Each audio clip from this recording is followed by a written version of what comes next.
a rootless existence.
The border between Kampuchea and Thailand is both long and ill-defined.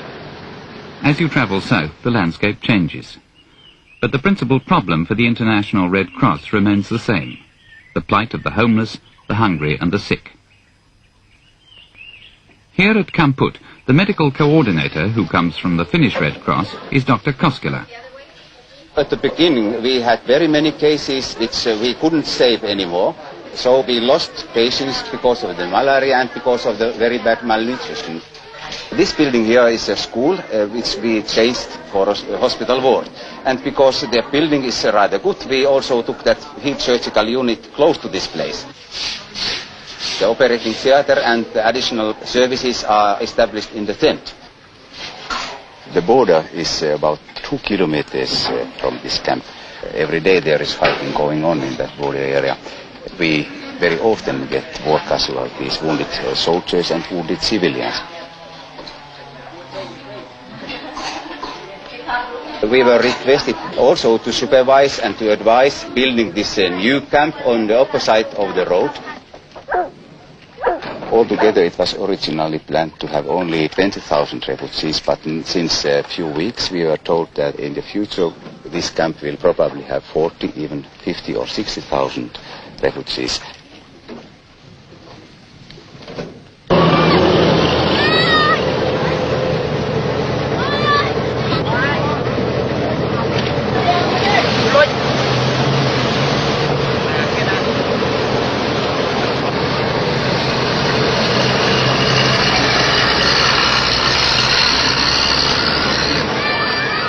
It's sometimes forgotten that as refugees from Kampuchea have flooded into Thailand, so the lives of some 200,000 Thais in the villages along the border have been totally disrupted.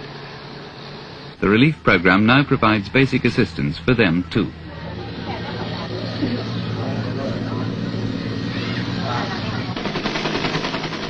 Several relief organizations are helping the Thai authorities deal with the vast influx of people. The United Nations High Commission for Refugees is responsible for the administration of this huge holding center at Khao Dang. The ICRC runs the medical program. The camp covers an area of 4 square kilometers on land which has been provided by the Thai government. Over 100,000 refugees are located within its boundaries, and one way and another, Khao Dang is rapidly becoming a large, well-organized town.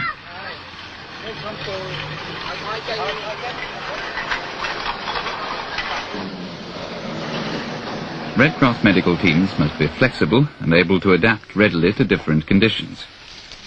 One team from the German Red Cross makes a daily safari to a border clearing where a small number of Khmers, mostly women, come for treatment. Dr. Holger Dietz. When we first had 2 teams coming here, we found about 300 sick people here with malaria. It was an epidemiological area for malaria. Nearly 90 to 100% of the people had periodical fever.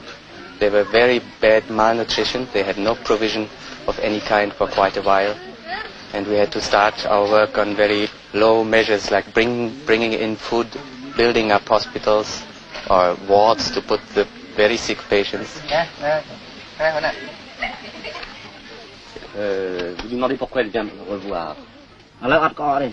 Non, tôi đau. Donc, khuôn có đau. Dạ, hay trên chùm 2 màu, tam chùm 1 Une đau. béquinine Đau khô lang, đau. Mais ça, c'est représentatoire. They have now nurses looking for the patients in the night and slowly build up a system which they can pertain themselves.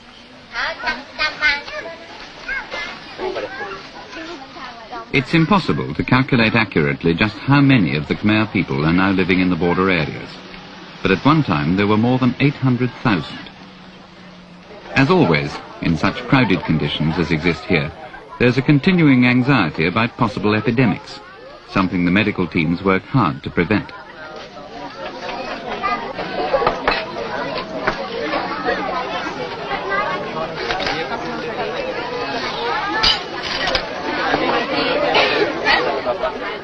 The provision of medical treatment and food supplies will remain the first priorities in helping the homeless people for a long time. The next one will come here, but it's special for this one. It's for the medicine. And the hospital is very close to the bridge, so it will be better to unload the medicine in near the temple. Huh? Okay. Almost all the food comes from the World Food Programme. Its distribution is organised by the ICRC and UNICEF. But the problems of arranging rice distributions on the border are never simple and are frequently hazardous. On one occasion, a convoy was attacked by armed raiders. At the same time, many refugees were killed or wounded, and ICRC hospitals in the camps were looted and burned. As a result, for a time, food distributions to some of the camps had to be suspended altogether.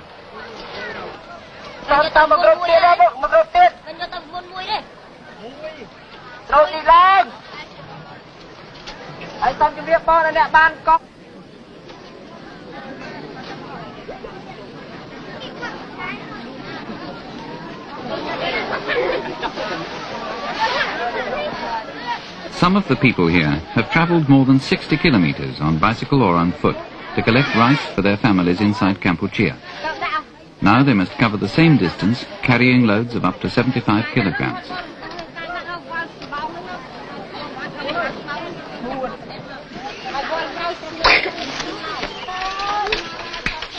It's one of the ironies of the situation on the border that these Khmers are able to make their way back to their country by the short route the relief agencies may not use.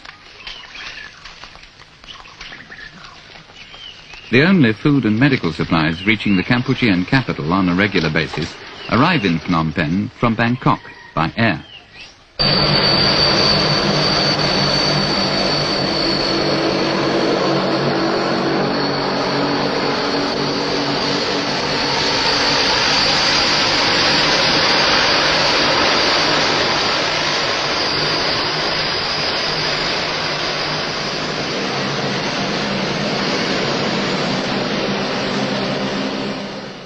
I believe also that the outside world has no idea and cannot really imagine how life is here. I've been in the port to get in our first relief ship, and the workers in the port, they had to learn how to put a string around the bags to lift them out of the boat and to unload it. We brought also some trucks, and they had to learn how to use these trucks. And they are very, very fast, the people, but they have to learn it, and that takes time. And this example is valuable for everything. And you know, after so many years of war and problems, they do not have anymore a lot of skilled people. You see, in the first beginning, we got very much the impression that the government is trying to install themselves as fast as possible. We do not have to judge the